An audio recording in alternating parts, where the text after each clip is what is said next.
Now, I see from an announcement that I am to give you a talk on Mozart. Well, I want to make it quite clear at the outset that I could not possibly give a talk on Mozart in 1 hour or 2 or even 3. I should need at least a month for the task. Now, had I said that 50 years ago, I should have been greeted with a roar of laughter.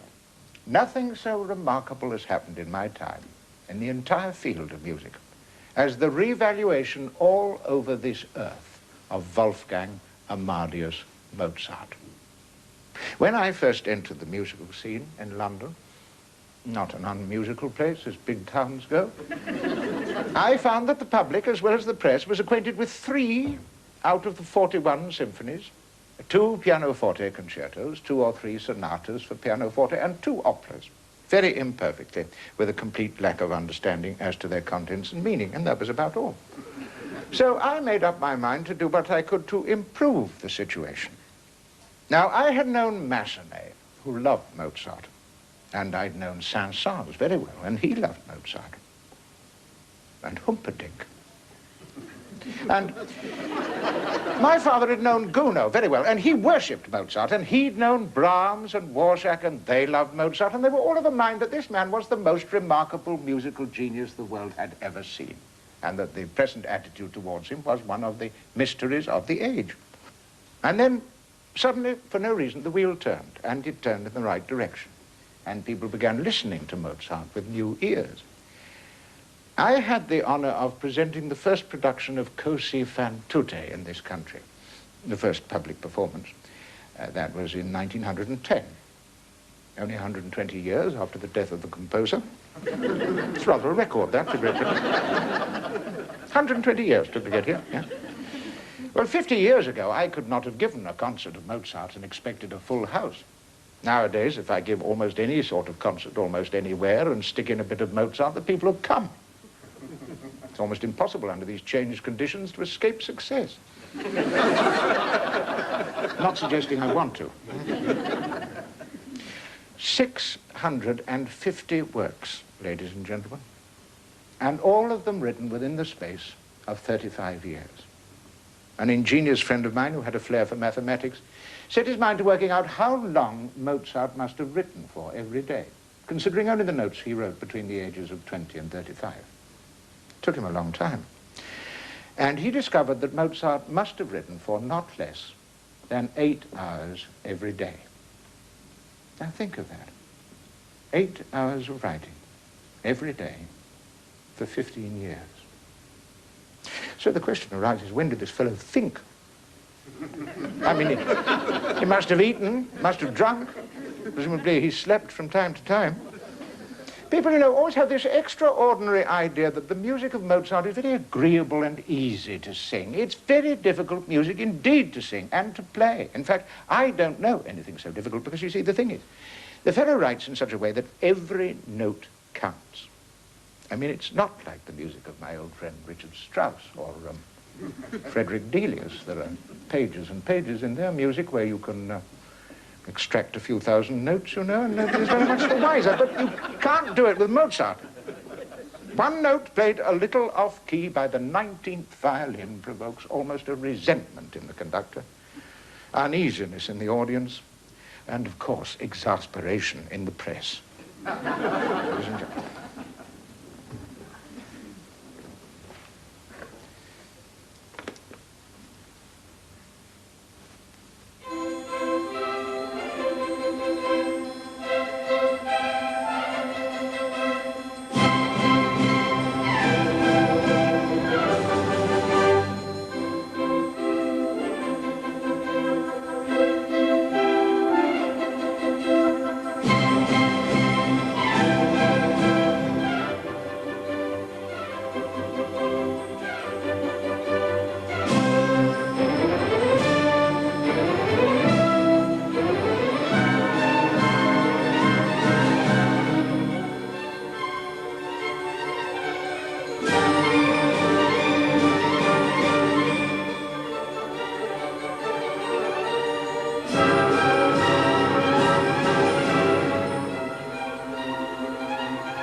Once, in the 1930s, rather to my surprise, he told me that he planned to present Alban Berg's Wozzeck at Covent Garden. I shall go into the country and study the score.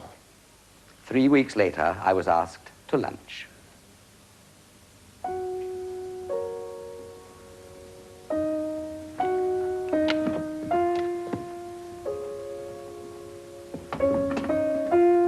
about a sherry?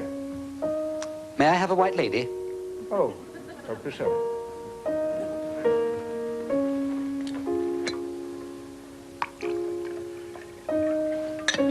Why are you playing Puccini, Sir Thomas? I am trying to wash Wozzeck from my mind and memory.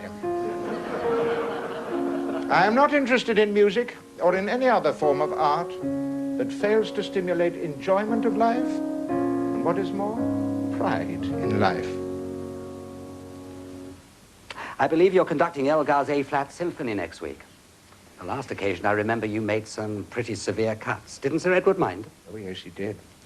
So next week, as we are performing in the birthplace of Sir Edward, we are giving the piece in its entirety with all the repeats. Elgar's A-flat symphony is a very large work.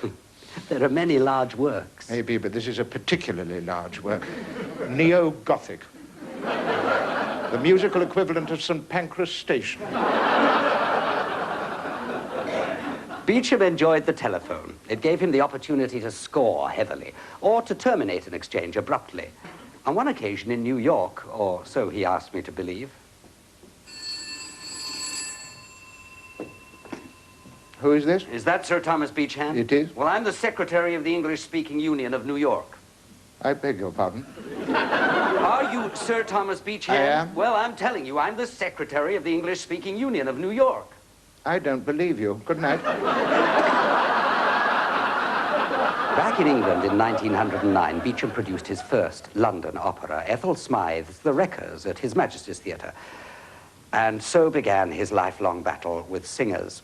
At a rehearsal of The Wreckers, as he reached the final drowning catastrophe, the hero stopped in his tracks.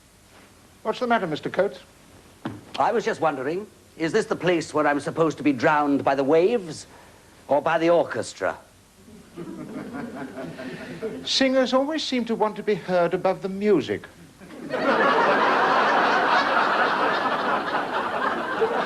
I make jolly sure they're not.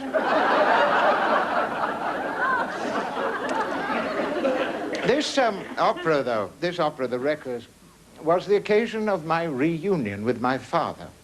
I discovered that he'd become keenly interested in my doings and had a habit of slipping into a remote seat at the back of a concert hall and then stealing away before the end, lest his presence be discovered and reported to me.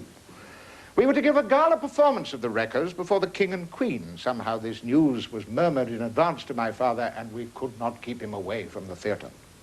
I remember pointing him out to Ethel Smythe, hiding behind a pillar. The reunion itself took place in a lawyer's office. He said, "You know, Tom, you annoyed me." I said, "Well, you annoyed me." That day we lunched together and dined together and played duets on the organ and piano far into the night, and were once again as brothers.